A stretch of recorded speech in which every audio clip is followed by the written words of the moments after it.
Started. Hey everybody, I'm Jen Wickington and I am the Executive Director of the Indiana Association for Adult and Continuing Education. We are an organization that assists with adult education membership, helping with the legislation, the calling attention to what we do in education in general, as well as providing professional development like this. We can't say enough how much we appreciate Teachers Credit Union for providing this material for us this evening. And we thank Indiana State Literacy Association for asking to partner on it. So with no further ado, we're going to turn it over to Jeff and Chris, our TCU professionals. Jeff, take it away. Thank you. My name is Jeff Sobrowski. I work for Teachers Credit Union, as you heard. I've been here for about 17 years. And love doing it. So I was glad when I was asked to partner up and share a little bit of information about what kind of tools that we offer for K through 12 as far as financial literacy, as well as I understand that some people would like information about credit scores, how they work and how to increase their scores, and what other options might be available out there. And then we've got Chris, if you want to introduce yourself. Hi, I'm Chris Griggs, and like Jeff said, I'm super excited to be here tonight. I love talking about financial literacy and credit. I've been with TCU 37 years. It's crazy. I manage 2 locations in Granger for TCU, and we're excited. We hope that we're going to bring you what you're looking for tonight. So if there's any questions throughout the time that we're presenting, feel free to either jump on chat, or you can come off mute if you'd like to and just ask right away. We don't have to wait till the end.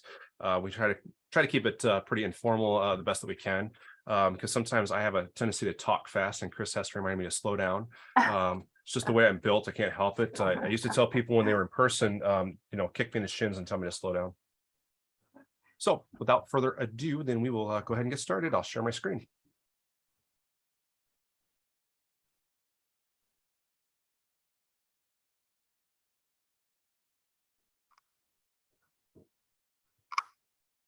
And oops, I'm hoping you can see my screen. Is that correct? Yeah. Great. All right. So basically the agenda, as I said earlier, we're going to talk about financial literacy, a little bit about credits, which is basically financial education, which is one of the areas that I oversee at Teachers Credit Union. So I wanted to start off with our website because this is where our resources are found. They are free. If you just go to our website, tcunet.com, you go to that top right corner where the overflow button is right there. Click on that, and then you go over to planning and go to financial education. And what you'll see there is we have 3 main resources. These 3 sections is what we're going to focus on for the first part of this presentation. So TCU has a financial empowerment program, as you can see here. We partnered with a company called Foolproof. What this offer is, it's state approved. And although it's geared towards the youth, it can be used for anyone, including community organizations. They've got over 18 modules to choose from. There's no advertising, which is a big key when you're working with the youth. We want to make sure that we don't have the advertising inside there. And what I really like about the financial empowerment program is they have this mantra as they're teaching each of these things of teaching healthy skepticism. So when it comes to anything impacting your money or your well-being, they really want you to be aware of what different tactics are out there for people to take money from you, so to speak. Not necessarily all fraudulently, but just how different marketing works, as well as the different fraud things that are out there to prevent you from losing funds. So with this, we have different levels. We have the middle school and high school, where the teachers can actually just go in and set up a class code. They can assign modules to students, and the modules will cover, like smart financial decision making, importance of credits, checking accounts, savings account, budgeting, all those kind of different things. What teachers can do is they can set up pre-tests, post-tests. They can monitor the students' progress all electronically, and each of the modules are roughly 35 to 45 minutes each, generally about the time it takes for a classroom exercise. One of the things that was added here about a year ago is the high school and middle school modules are available in English and Spanish. And parents can also sign up their children on their own to take the courses to review, which is especially nice when you're thinking about homeschoolers, or for just those people who want to go to the modules on their own. We also have a solo module, which I'll show you in just a second. So this will be for the parents and the kids to register on there. And then this little section over here is that solo one that I was talking about. And then if we go back to the website, we also have our personal finance program. This was another partnership that we made with a company called EverFi. We say this one's geared more towards the adults, even though it works for adults or children, but it works more for the adults because we get pulled in so many different directions. We don't always have that 45 minutes to go and go through each of these different types of modules if we're just trying to learn quick points. I always equate it to, I have ADHD, so I always equate it to, you know, I don't have time to sit for 45 minutes. Good luck getting me to sit for 45 minutes in one spot. What I like about these modules, especially when you go into the site for this, not only is this also offered in Spanish, but each of these modules, when you go to, for example, building financial resilience, they're broken down into small bite-sized modules.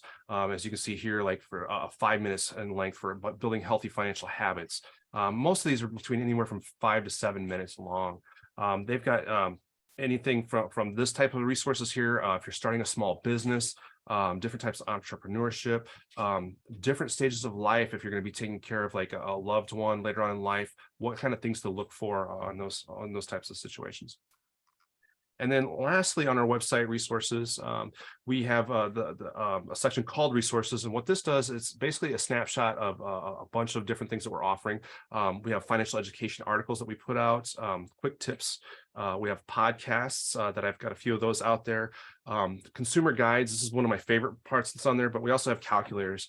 The reason the consumer guides is one of my favorites is because whenever there's a consumer guide for buying cars, and I am like the worst car shopper ever. When I go into a used car dealership, if it's going to be a bad used car dealer, because we know they're out there, if it's going to be a bad salesperson, that person's going to be the one to find me and get a hold of me. So what I like about these guides is it tells me what the tactics are for some of those people and how to avoid basically giving away all my money, if you will, or being taken advantage of.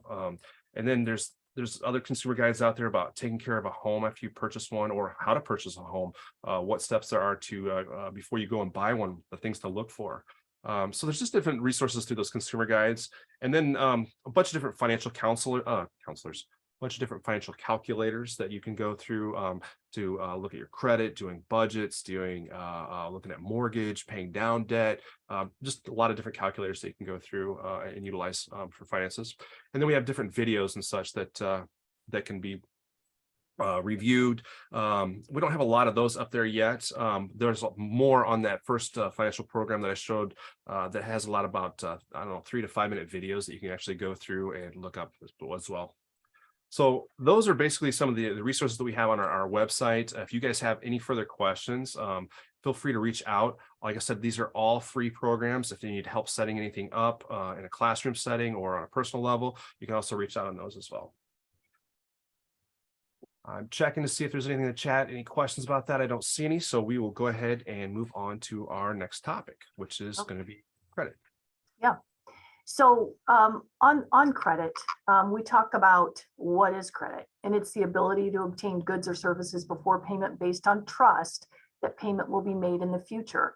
So credit, we like to say, is a tool when used responsibly, and it can assist you on your financial journey, and it can impact you in many ways, positively and negatively. When I think about credit, the key word, as you can see that we've highlighted there, is trust. So as we go through the presentation and we talk about credit scores and lending and stuff like that, that's really the big key, is just to think about that word trust, because we'll focus on that most of through this presentation. One of the people that I learned a lot from in the beginning of my financial journey was actually Dave Ramsey. And I like his quote here: your credit score is not an indicator of winning financially. All it tells you is whether you are good at borrowing money and paying it back, because we know that sometimes good people have financial trouble. It just happens because we're human. Right. So one of the things that some people ask before we start giving these presentations, what if I don't want to use credit? What if I just want to pay cash for everything?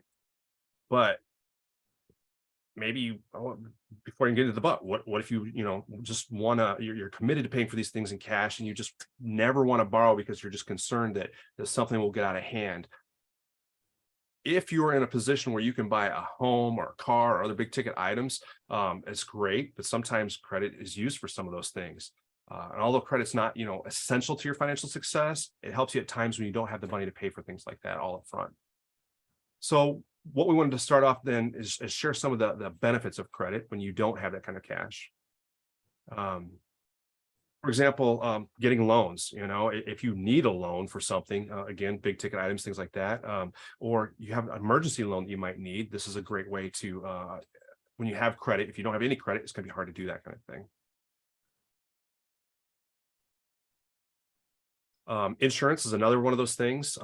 Insurance companies like to check credit reports. They want to make sure you're fiscally responsible. And if you've got poor credit, then they think, well, if you're not fiscally responsible, are you going to be responsible, handling your vehicle or your home, stuff like that? Are you going to have accidents and run their rates up? Student loans, trade school costs, job prospects, they can look at credit reports. Kind of like, think about it like this, we work for Teachers Credit Union, and one of the things they're going to do is they check our credit report before we even start working here. They want to make sure that, again, we're fiscally responsible, because how can we handle somebody else's money if we can't handle our own? They want to make sure that we're trustworthy with those kind of things. And so they keep an eye on where we're at. Our company likes to make sure that, are we not overdrafting our accounts, or, what's going on with our finances? And so when you think about credit, college careers, they can check on those kind of things. Sometimes you can have emergencies, like I said. Sometimes you have compounding emergencies, which is even worse. But if you don't have enough money in an emergency fund to cover, a new water heater or furnace, or my in-laws situation, a septic lift station, because it seems like things all go out at the same time. Those are some of the things where credit turns around and it can help you out as a tool. We mentioned housing a minute ago, not just for mortgages, but rent. Landlords may check your credit when deciding to rent to you or not. Especially when you start thinking of housing, do you have enough in savings to cover that? Because a lot of times there's a big down payment they're looking for. Most of us, since we're already adults, we know that cell phone, utilities, those kind of things we'll usually go back and check our credit history. But one of the big keys that I always say that it's one of the most important reasons to have credit cards or credit. A lot of hotels and car rentals, they require credit cards. They don't like to take debit cards. And the last thing you want to do is have your money tied up if they do take your debit card on that, because they're going to put a hold on your funds. One of the reasons I know a lot of people like to use credit cards to pay for things is because if they have fraud on their credit card, well, it's not touching their personal money while they get it all arranged. It's taken care of all through the credit card company. Instead of using your debit card, that money's coming right out of your account right away, and you've got to contact and get your money back, and you're worried about those kind of things. So it can give you more peace of mind also having that.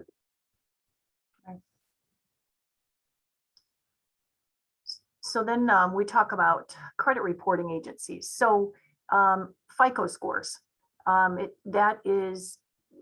FICO is the Fair Isaac Corporation. It was founded by Bill Fair and Earl Isaac in '56. And there are credit reporting agencies that share this score with lenders, like TCU typically uses Equifax. The score is a measurement of risk, and generally your scores range between 300 and 850. The score is only a mathematical equation, not who the person really is. There are three major reporting agencies: Equifax, Experian, and TransUnion. And depending on the way that the company is requesting the information, will apply different scoring weights toward the product that is being offered. For example, some companies may request all three reports using the average between the highest and the lowest.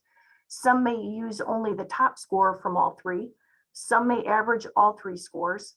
Some may only pull Equifax, which is typically what we do, or some may only pull TransUnion. It depends on the lender themselves. So obtaining a score may not be what the company you're getting ready to do business with may use. So if you learn anything, focus on the accuracy of the information. For example, getting a score from Credit Karma, and I have a lot of members that will say, well, my score on Credit Karma was this. It may likely be higher than the institution you're using. It may show, depending on the company and the type of file that they pull. Credit Karma may pull different information than Equifax, for example. And there's different types of credit reports that they can pull. So if I'm looking at a mortgage, they're pulling one specifically made for a mortgage type of purchase. If I'm Right. doing it for an auto loan or a credit card, they pull them differently.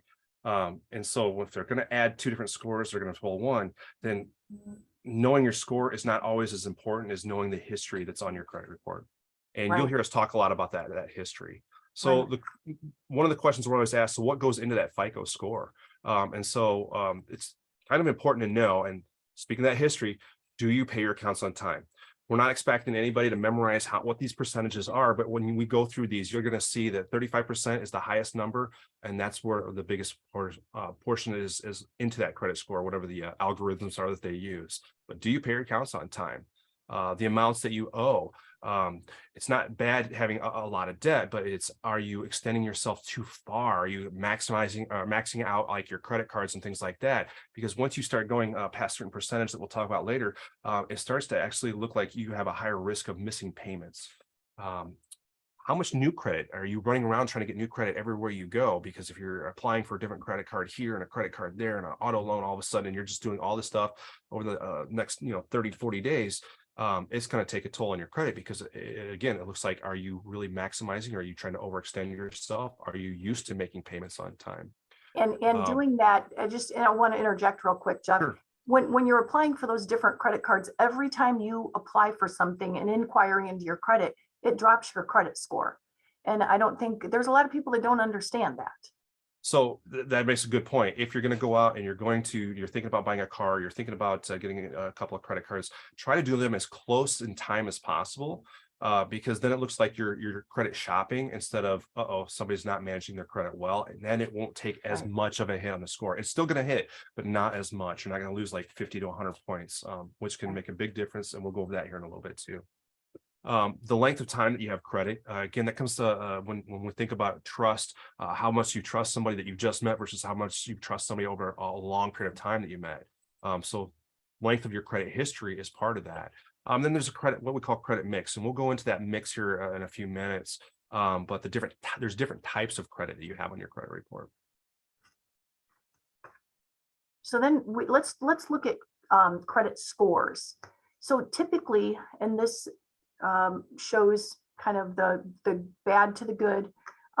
People who with a score of 600 or below probably could use help to rebuild their credit history. They've got some blemishes, some late payments. Fair credit is between 580 and 670. In this range, it may be difficult to qualify for loans if you don't get a loan. If you do get a loan, it's going to be a higher interest rate because they're considering you more of a risk. If your credit is between 670 and 740, you may have a few blemishes on your credit. You might be restricted to a higher than average interest rate. But then if your score is 740 to 799, it's very good. You'll qualify for most loans. You'll qualify for the best interest rate, the best term. Typically, you've had few or no missed or late payments. If your credit score is above 800, you've got the strongest credit history and you qualify for the best terms and interest rates. I can tell as a lender, I'm usually looking to know if somebody's really doing well, and we're looking at like a basic Equifax report for an auto loan or credit card or something like that. I'm shooting for hoping that people are over about 700. That's usually where they get the best rates. I mean, the higher the better rates you're going to get, but usually over 700 is where the best rates are going to start kicking in. Right. Mm-hmm. So this is just an example of the whole trust thing that we want to present. And it's kind of like this is the people on this call, they just met us just a few minutes ago. And it'd be like, hey, I walk up to you, I say, hey, can you lend me $20 till this Friday? Well, most people are going to say, no, I don't know you. I just met you. Why would I lend you $20 till Friday? Well, what if I said, hey, I'm willing to pay you $30 to lend that. If you lend me that $20, I'll give it right back to you on Friday, but I'll give you 30. I'm going to give you an extra 10. More people are going to say yes. And why is that? Because the risk is high that they're already looking at saying no to, but hey, there might be a nice reward. I mean, I'm getting a pretty good reward, an extra $10 if it's just for 2 days, right? Or if I say, hey, would you lend me $5? How many people will say yes then? It really kind of increases. And the reason being is the risk goes down. And the chances of losing that money are not as hard. So when you start thinking about that, one of the things you want to think about is when you go to a lender, would you lend to you? That's the best way to say, okay, when I'm walking in the door, what is it that I'm asking for, and why should they say yes? For example, one of the things I talk about is new Galaxy phone. Most of us have cell phones. I don't exactly have the Z Fold. Chris, you probably do. But these nice phones here retail for about $1,800 if you're not buying a plan, right? If you don't, let's say that we borrow the full $1,800, and if you don't make payments on it, this is the collateral. Boom, the phone gets taken away, and they get that phone. They can turn around, resell it, whatever have you, is what the financial institution can do. But you borrow that $1,800 and say 6 months from now you stop making the payments. What's that phone worth? Or what's that car worth? Or what's that, those kind of things. If they stop paying on that, they're going to get that back. I can tell you right now, an $1,800 phone, you make a few payments on, you stop paying, I'm not going to get the money that it's worth. It's no longer worth that same amount. And that's the same kind of thing you want to think about with auto loans, credit cards, those kind of things. When you're buying something or you're borrowing or lending, think about that worth and why should somebody take a risk to do those kind of things. The flip side, you think about sorry, that was a little pun there for the Galaxy Z Fold. Anyway, when you start thinking about, it just hit me on one, sorry. Z Flip. Yeah, sorry. So when you start thinking about that, say I put $1,000 down. All right. So I'm approaching a lender or creditor and saying, hey, I'm going to put $1,000 my own money down. All you got to do is give me $800. Right. So now you've got some skin in the game. You've got something to lose. And you don't want to lose that $1,000 that you worked hard for. And so now the financial institution has a reason to say, they've got their skin in the game too. I got more of a reason to say yes as a lender to lend you something. Or you're looking at a $10,000 car, you're putting $5,000 down. If I got to repo that car, which I don't want in the first place, but if I got to repo that car, guess what? I'm going to make my money back. So I've got more reasons to say yes, even if you've got less credit or not the best of history. Now, one thing I would say is keep in mind, I was just talking to you guys about $5, borrowing $5 or borrowing $20. Trust is something that takes time to build. All right. And so when you're looking at credit reports, that history we talked about, that length of time makes a big difference. So when you start to see that somebody is borrowing funds and things like that to, I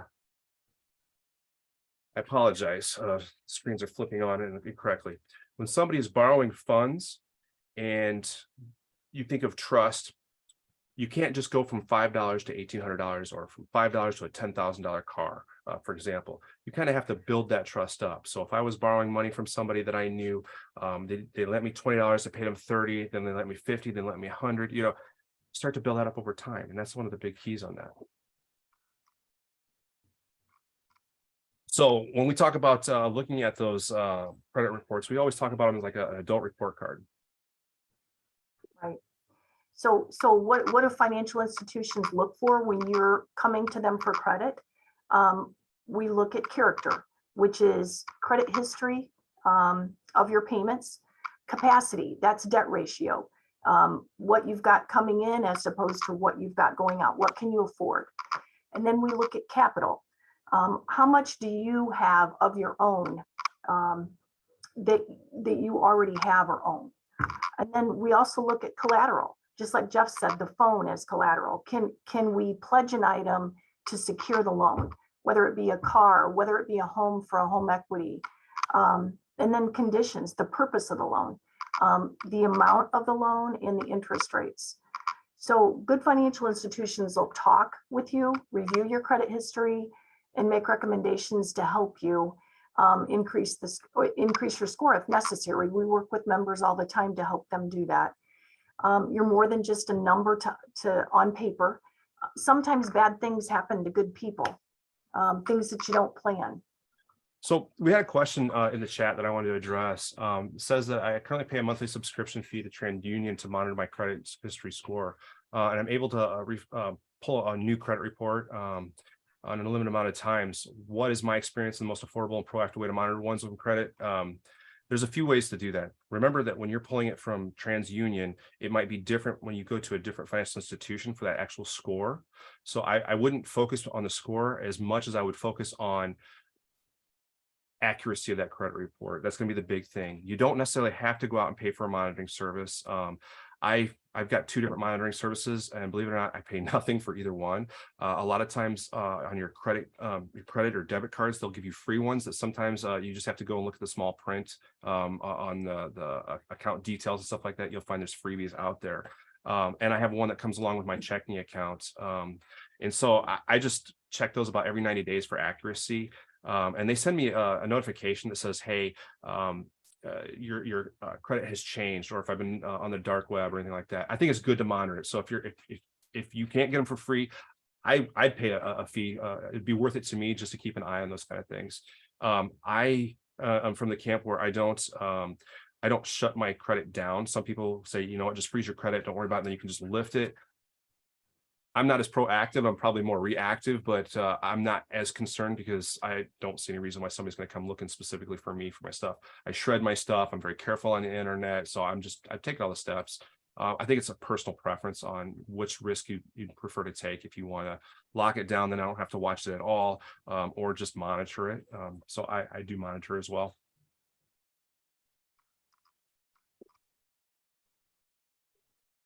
Great idea. So moving on, we started talking about the credit mix, different types of credits, secured, unsecured, secured being those things that have that collateral, homes, cars, that kind of stuff, boats, and then unsecured. So when you're looking at your credit report and you're trying to figure out what things raise the score, is trying to have this mix on there. And so we want to see secured and unsecured, but not only that, there's also two types with those. You've got revolving. Those are like your credit cards where you can pay down it and still have more available. And then you've got your installment loans, which is the ones that you pay off and they're done. So this is the mix you want to see. You want to see secured revolving and unsecured revolving, or installments, whichever ways you can go there. And we just did a couple quick demonstrations or ideas of kind of how the differences are in the scores and what that can mean to you. For example, if I did an auto loan for $30,000, which by the way is probably a really nice car. I've never spent that much money on a car.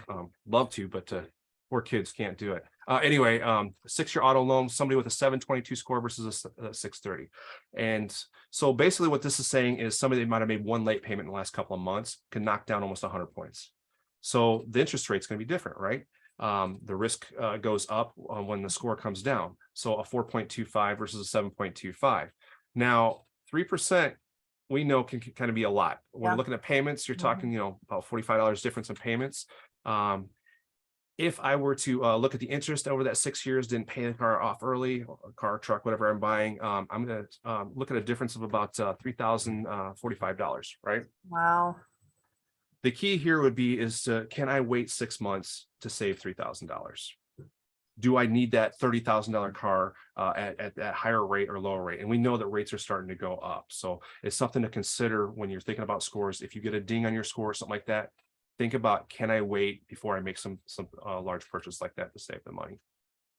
But even more important, a lot of times when I'm talking to students, so if you're talking to your students about credit and things like that, I like to give the comparison for the unsecured, the stuff without a collateral. I look at what a credit card would be versus a closed-end installment loan. So I look at buying $4,500 worth of merchandise, a new TV, a sound system, bed, new furniture for an apartment that I'm moving into, and both say the bank is offering $12.99, bank or credit union, or the credit card's offering $12.99. You start to look at, okay, what are my payments? What are the options that I have? We know as adults, $135 a month, 3% minimum payment. We know that's going to take a while to pay off. Versus if I just did, like, say, a 36-month loan, or even a two-year loan instead of a 3-year loan, it'd be $120 to $150. I paid off much faster. And as far as the interest, we're not talking a ton, but it's enough. $1,000 to me, that's a lot of money. But the big key is we know as adults, how long is it going to take to pay that thing off if I do minimum payments on a credit card? 13 years. It's ridiculous. And then where is that TV 13 years from now, or that sound system, or if I'm lucky, I'll still have that bed. So those are the kind of things that we think about when we start thinking about credit too, using it as a tool and trying to teach others to use it as a tool. And then we have strategies about building credit. If you're new to credit, or if you've had some credit happen, we can go over some steps there too. Not having credit is not necessarily a bad thing, but it's not the same thing as having bad credit or poor credit. Although people with credit histories can face similar difficulties if they have that poor history than people that don't have one. So it's again, that trust factor. How do we start to build that up for everybody? One of the ways is open up a line of credit or a secured credit card. Remember we talked about that on that mix, open a secured installment loan. Again, just like CD builder loans, things like that. Most financial institutions are going to have a couple of different ways for you to help build it. One of the things you don't want to do, let's say that you're in a collections or you've got some payments that you got to catch up on and you want to go and increase your score. Don't even bother doing these things until after you've cleared those up, because otherwise it's just a waste of money. It's not going to help you enough in enough time to use it as a good resource. It's just not worth it. If you're a new renter, you can always request that your payment history be reported. Most landlords, if they're not in the big corporations, don't necessarily do that, but you can always ask. But really the big key is always pay your bills on time, never miss a payment. Right.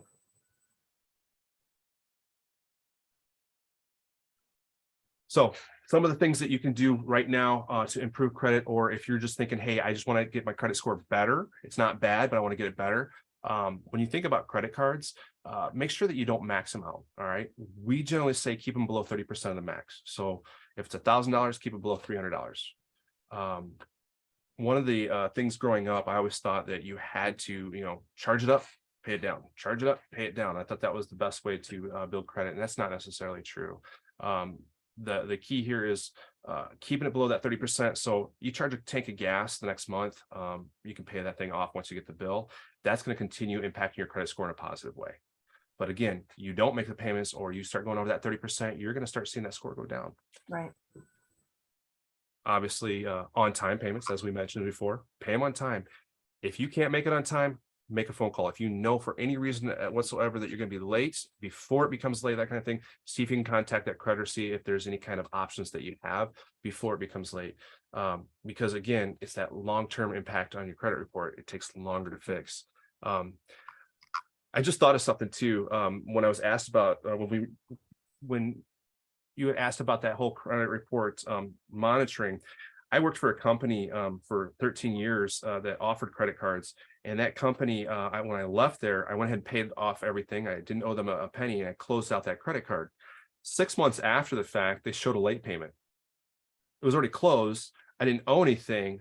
There's no payments due, but 6 months after the fact, it showed a late payment. It took me almost 4 months to get that erased off my credit report. It was just a clerical error, Wow. but almost 4 months. I forgot Wow. to show that too. Yeah. Anyway, other strategies, make sure that you have a plan in place to start reducing your debts. Something else, we always recommend budgets, create one. I don't like the word budget. Chris will tell you, she's heard me say it many times. I feel it restrictive. So I always call it a spending plan because I like to spend money. It makes me feel better. I know it's a psychological thing, but it works for me. As But I mentioned, just having a plan, right, Jeff? Just a Yes. plan of some sort, whatever you want to call it. Yeah. You want to make sure, again, review your report for accuracy. That's the big key. I love hearing that people are checking that too. Mhm. And if you're in a place where it's really tough, there's financial counseling out there. They're not going to be judging. They should be able to suggest ways to look at your budget and help you pinpoint areas to reduce spending, basically. And then there's other strategies too. You've got, I'm sure you've heard of this debt snowballs or the avalanche methods, where you can take and start paying payments towards your lowest debt. Start off with your smallest one, and then take the payments that you would put towards that one is paid off, and then add it to the next smallest one, and then you just kind of build up to where you're paying your debts off quickly. Or some people use the avalanche method. I use the snowball method, but the avalanche method is you're looking at the interest rate, going from the highest interest rate and knocking those out to the lowest. I found two things with the snowball method for me that number one, when I paid something off, it felt so good that it was like when a runner runs a race and you get near that finish line, all of a sudden you get that extra burst of energy to get over. It felt like that feeling like, oh, I just paid that one off. Oh, I can get this next one. I can get this next one. And so I would push towards it better. But the avalanche method, some people use that one. They just pay down their debt and interest. I just found out that when I did the snowball method, I actually knocked out more interest faster because of the way I was doing it. What about, let's say you've got bad credit. I mean, there's alternatives for it, right? Using credit may build a positive history, but sometimes there's no quick fixes, and sometimes there's emergencies. Like we said, it happens to good people. So there's different alternatives. You've got buy here, pay here. That can be kind of expensive. Car loans of this type, I gotta say, generally have really high interest rates, and you're probably borrowing much more than the car is worth. That's what I've run into.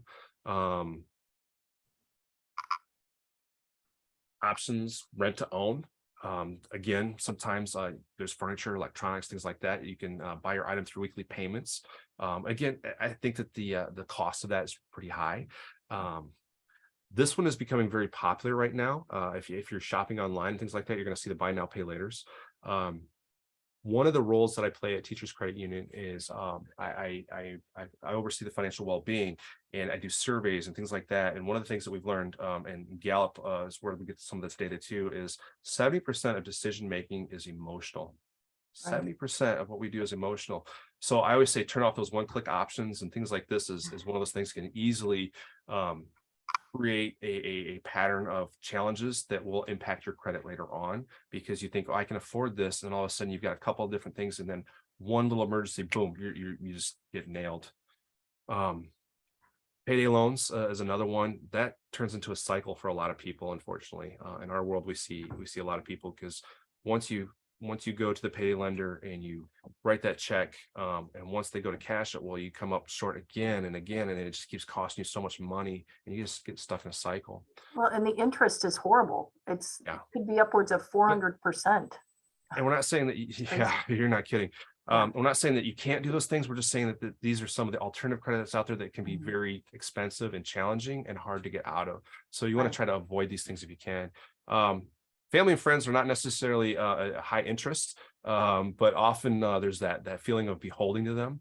I know when I used to borrow money from my grandfather, and if I didn't pay every single penny back, and he saw me spend money on anything else, boy, I heard about it. So I just decided from that point on, I'm not going to borrow money anymore from family or friends. And then there's the subprime lending for people that don't have a lot of great credits, and they're in need. So sometimes they have to go for that really high interest loan. Sometimes you can be taking advantage of by predatory lenders because you need that miracle, so to speak. So I always ask this question to people, is debt a bad thing? And my answer is, it depends. You've got good debt, you've got bad debt. Debt generally can help you increase your net worth. That's usually good debt, right? You can manage your finances. For example, if I'm buying a house and I buy it for $50,000, and then I've been paying down on it for a few years, and all of a sudden the house is worth $70,000. Well, I'm ahead an extra $20,000 from when I first started. Simple math. And so that debt has increased my net worth. Or I got to have a car to get back and forth from work because I work so far away from where I live, and I can't just ride the bus or Uber or taxi every single day, or ride a bike. And so a car is going to be one of those debts. It's going to be a good debt, even though it's depreciating. It's not going to depreciate hopefully as fast. And that bad debt's going to be, like, I need that TV. I need that sound system. It's something that doesn't really increase my net worth. It doesn't have a long lasting value. So that's usually bad debt. It's not usually something you need, it's something you want. And so sometimes you want to make sure you balance those. Right.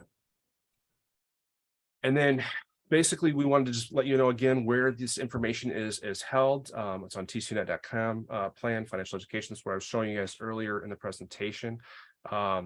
If you have questions, again, you can feel free to reach out to us. That information will be there. We want to make sure if you have any questions, we want to make sure there was time available here at the end to answer anything. So we'll open it up. Unless Chris, you had something to add, I apologize. No, I don't. No, not at all. You did a great job. I know most of this is recorded, so there's not going to be a lot of questions on here, but thank you for the questions that we did ask. Matthew, do you have any other questions?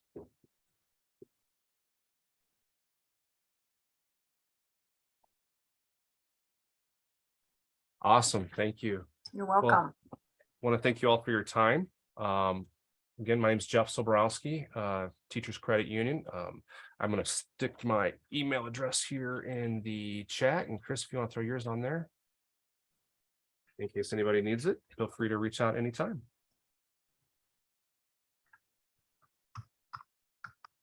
Appreciate you being here, and thanks for the invite.